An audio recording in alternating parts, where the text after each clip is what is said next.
Happy Mother's Day. There was a mother who was putting her son to bed at night, and it was the last day of his, he was 4 years old, and it was the last day he was going to be 4 years old. Tomorrow was his 5th birthday. So she's tucking him in bed, and all year long he'd been telling people he was with his hands, talking with his hands, how old are you? And he would say 4. And as his mom was tucking him in bed, she said, now today you're 4. When you go to sleep, you'll be how old? And he held up his hand, he said 4. Tomorrow, when you wake up, though, you'll be 5. Can you show me 5? And he held his hand up like that. He'd been waiting to point his thumb, use his thumb as well. And she said, so again, when somebody asks you tomorrow, how old are you, what are you going to tell them? And he held his hand up like that, and he goes, Mommy, tomorrow I'm going to be a handful. Wah, wah, wah. Preacher joke. I don't tell those very often. If you are a mother, if you have a child, your hands are full, and I know that. And so today we celebrate Mother's Day.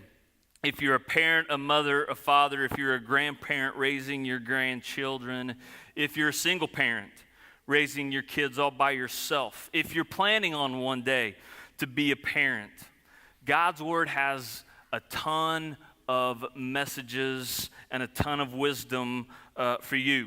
Whether you know it or not, you are the greatest. As a parent, you are the greatest influence your child will ever have. And that's a huge responsibility, and that's a lot of pressure. But you're not in it alone. You need to understand that. God understands, and God wants to help, and His Word is here to help you, and it's where you should begin to find that help. So since it's Mother's Day, where else would we turn, or where else would we find an example of motherhood than the most famous mother in our history, the mother of Jesus, Mary? And so I thought this morning we'd take a look at her task of loving and raising the Son of God as our own, Jesus, and use her as our example today as we celebrate motherhood and find wisdom for loving our children. And the first thing I think I want to share with you when it comes to what we see from Mary is a godly mother completely submits to God's will. All right, that's why she's called a godly mother, because she lives out God's word in her life every day. A godly mother completely submits to God's will. So when Mary was a teenager, she was confronted with the challenge to be completely submitted to God's will. Like when the angel Gabriel showed up and delivered the message from God that she was going to carry God's son, Mary was stunned. Like she was shocked. And here's kind of the story. Luke 1, verses 28 through 31 says, the angel went to her and said, greetings, you who are highly favored. The Lord is with you. Mary was greatly troubled at his words, and she wondered what kind of greeting this might be. But the angel said to her, Mary, do not be afraid. So she was a little bit afraid. So much so the angel had to kind of talk her down. He says, you have found favor with God. You will conceive and give birth to a son, and you are to call him Jesus. If you jump down to 38, like Mary's stunned, shocked, and she's afraid. And the angel then explains, and in verse 38, this is what Mary says. Mary says, I am the Lord's servant. May your word to me be fulfilled. Do you notice that? Like Mary says, I will abide. I will obey. I will do whatever it is you say. Let God's will work in me. Let God's will work through me. She says, may it be. Mary never wavered from her complete submission to God's will. Was she nervous? Certainly. Was she unsure of her own abilities? Who wouldn't be? Was she anxious about the prophecy that you need to know this, there was part of a prophecy that where Mary was told, your son will divide people's hearts, and your son, there will be a part of you parenting him that will cut you to the heart.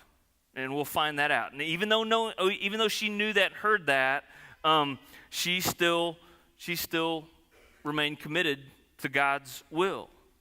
Now, Mary was normal in some ways, like the mother who sits up late at night waiting for her child to come home from a date, like the parent who loses sleep concerned and praying for his or her child, like the dad who's anxious when his son leaves the driveway for the first time with his license. You know what I mean? Like as parents, we know things that our kids don't know. You know what I mean? Like, we know that life happens, and sometimes life isn't all that pleasant. Sometimes it's not good at all. It's dangerous out there. As parents, we know that. Our kids think they're invincible right now. And Mary was normal to be concerned. She was normal to be afraid and nervous because she knew things maybe that this baby wouldn't know. But Mary was unique, not in a supernatural way, but in a confident way, in a confident in the Lord kind of way. Like, she was unique in that even though she was afraid and concerned and anxious, she was unique in that she didn't let her fears own her or stop her from being completely committed to God. Like, she was so committed to God that she had no room to commit to anything else, including her own fears. And that made her a mother worth imitating, I think. A godly mother completely submits to God's will. Here's the second thing we learned from Mary. A godly mother is not a perfect mother. Some of you are like, good. Like, that's good news, isn't it? I think it is. Ben Carson ran for president a few years ago, and it doesn't matter which side of the aisle I'm on, if I'm on any side at all. Anyway, but Ben Carson, renowned surgeon at Johns Hopkins, tells this story about his mom. He wrote a book back in 1990, and he tells this story about his mom. His mom, Ben Carson's mom, made him and his brother every 2 weeks write a book report. And every 2 weeks, even in the summertime, this didn't have anything to do with school. They were book reports for her. They had to read a book, and they had to write a report, and they had to submit it to her to read. Well, what Ben Carson didn't realize until he was about 12 or 13 is that his mother was illiterate. His mother couldn't read. Yet she had him submit these book reports to her. Why would she do that? Here he is, raised by an illiterate mother, and Ben grew up to be a world-famous surgeon who was featured in many articles and was the author of several books. And here's the deal. His mother wasn't perfect, but even though she was illiterate, she wasn't going to let her illiteracy or her inability to read keep her from raising successful, smart young men herself. She didn't see that as a limitation. And instead, she gave, in spite of her weaknesses, she gave her boys what she had, which was interest and accountability and the courage to demand extra work from them. That's a good mother. Despite her weaknesses, she's not perfect. Mary, too. Like, despite the fact that Mary was the mother of Jesus called by God, Mary wasn't perfect. For example, when Jesus performed his first miracle, anybody know what his first miracle was? He turned water into wine, right? Was he planning on doing that? No, the reason he did it was his mom at the party comes up to Jesus and says, honey, we are running out of wine, and I think you might be the only guy who can remedy the problem. And here's what Jesus says to her. Jesus says to his mom, guys, don't do this at home, woman, why do you involve me? Like, it's not my time, is what he's saying. Kids, don't go home and call your mom woman when she asks you to clean your room. You need to clean your room. Woman, why do you involve me? Don't do that. All right?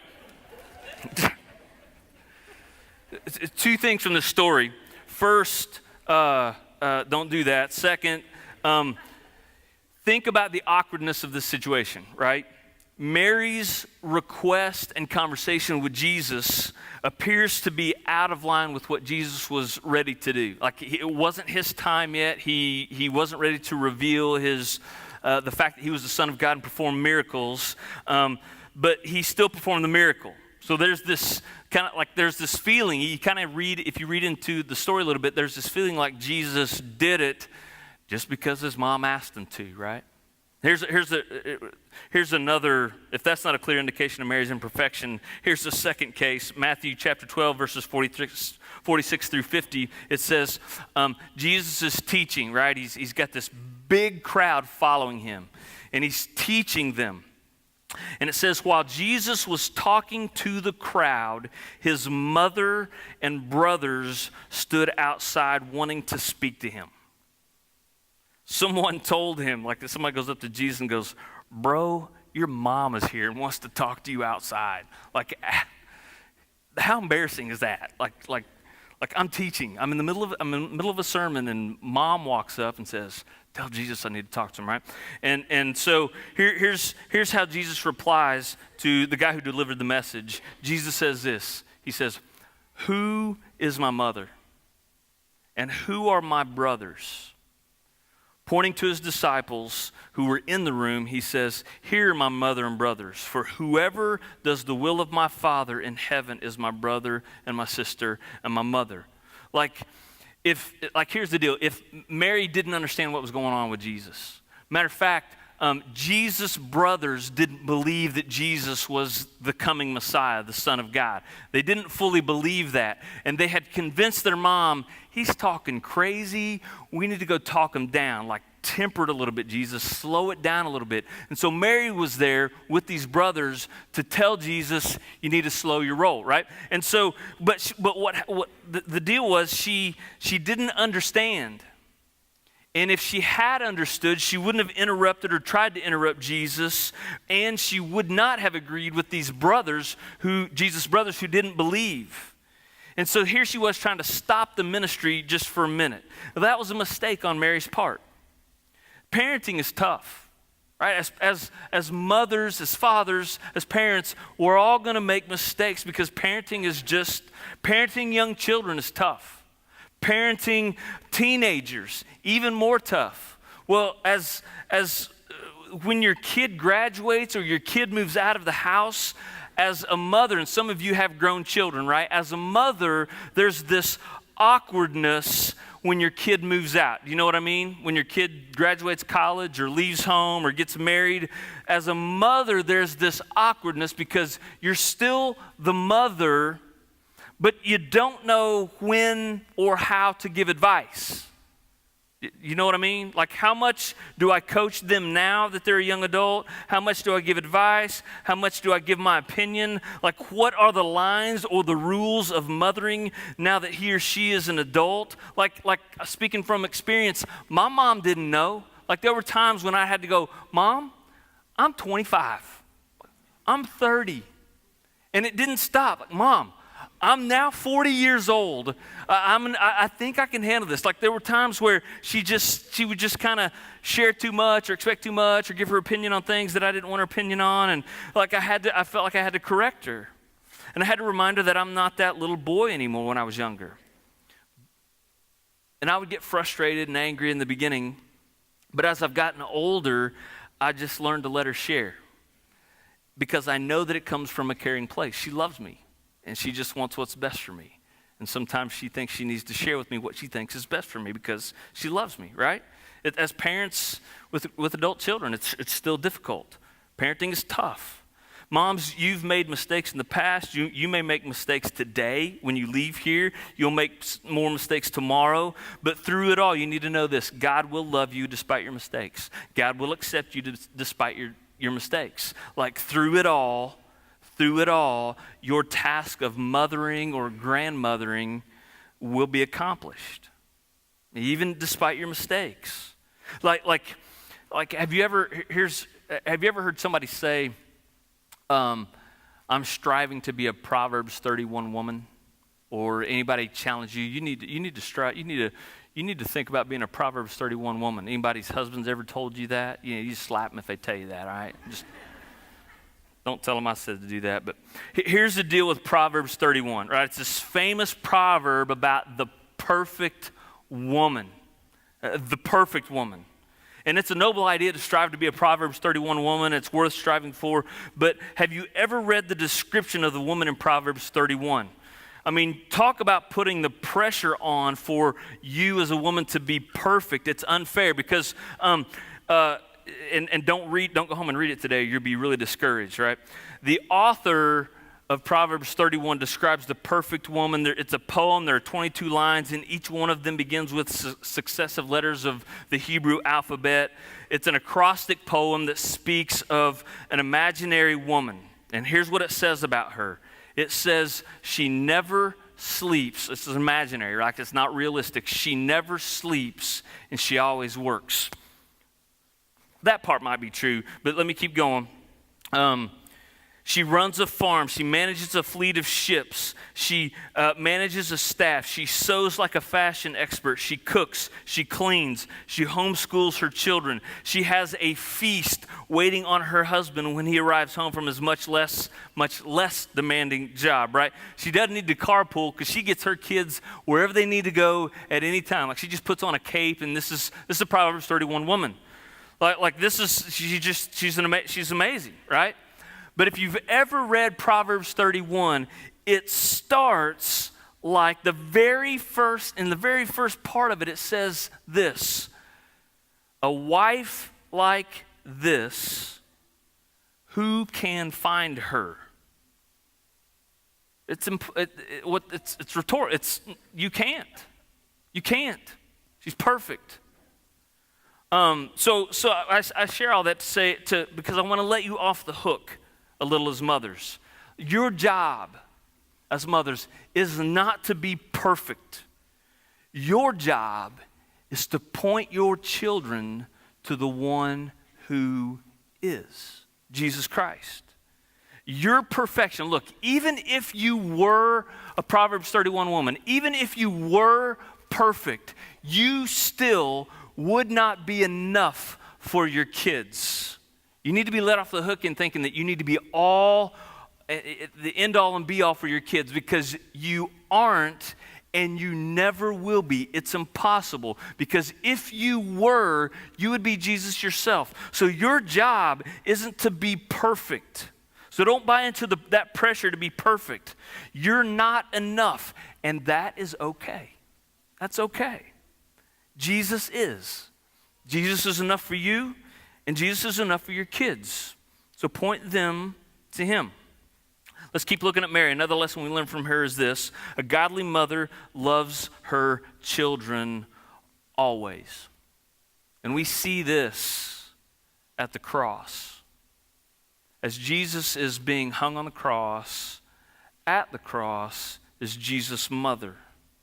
Sometimes we picture Mary as this stoic, perfect, solid, unmoved mother, right? But in John chapter 19:25, we see Mary at the cross. It says, near the cross of Jesus stood his mother's sister, Mary the wife of Clopas, and Mary Magdalene, right? So there's this group of women. It shares with us in John. She's there. Well, in Luke chapter 23, it doesn't give specific names. It just says there's this group of women, and here's what it says they're doing at the cross. In Luke 23, verse 27, it says, a large number of people followed him, including women who mourned and wailed for Jesus. Mary was there, and she wasn't stoic, and she wasn't solid. Like, she crumpled at the cross. Like, she mourned and wept and cried out. Like there's this prophecy early on as Jesus is born, where Simeon at the temple meets the baby Jesus, and he says to Mary and Joseph, in the end, the way he goes out, the way he dies, the cross is going to cut you to the core. And this is exactly what happens. The cross cut deeply into Mary's heart. But despite the pain, like Mary could have avoided that. No, I don't want to see that. No, I don't want to be there. I don't want to experience that. But despite the pain, Mary was there. She was a mother from the beginning and a mother to the end. Like a godly mother never relinquishes the title of mother. And you'll find mothers like this in the halls of children's hospitals. Mothers like this in funeral homes. You'll find mothers like this in counselors' offices with their kids, getting their kids the help they need despite the pain.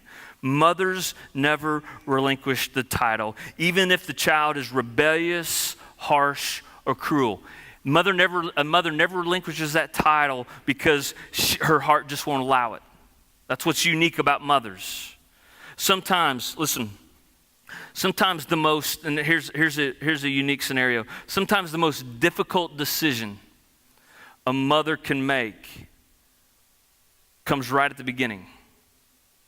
Some of you saw Finley up here. Finley's adoption was final a few weeks ago. I can't imagine giving up a child. And there are some who give up children for selfish reasons, but then there are some mothers who realize, I just can't give this baby what they need. I just can't provide for this child, and so I want to find a loving home for them. And I think mothers like that, and they give their child the gift of adoption. And all over the world, that painful giving up of a baby is a whole lot like the painful giving up of a son on the cross. But even in that moment of giving up, a mother's love dominates that scene. It's sacrificial. It's painful, but it is a loving moment of care. And I think mothers who give their children to families patiently standing in line of love in waiting for adoption, I think those mothers ought to be applauded, loved, and recognized. And mothers who assume the role of mother to the motherless, mothers who do adopt, should be applauded as well. But when a woman becomes a mother, when a man becomes a father, there is an instant realization that the day will almost certainly come when pain will dominate your scene or your house or the picture or your story. Like the crosses are different for every family. But honestly, the crosses almost always come.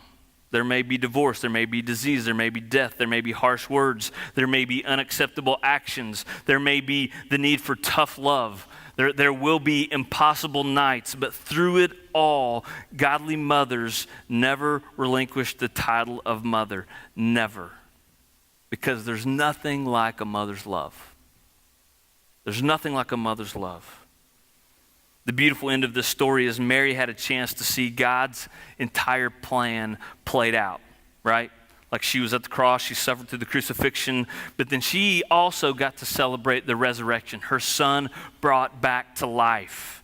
And she was even part of the small group that got to experience and witness the powerful presentation of the Holy Spirit on the day of Pentecost.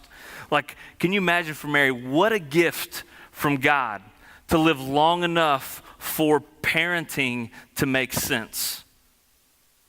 Have you ever wondered if parenting makes sense? It feels that way at our house sometimes, like, why are we even trying? Is this making a difference? Are we getting through to them? And sometimes parenting is just frustrating and it's difficult and you want to give up. But to hang in there long enough to see God's plan for your children.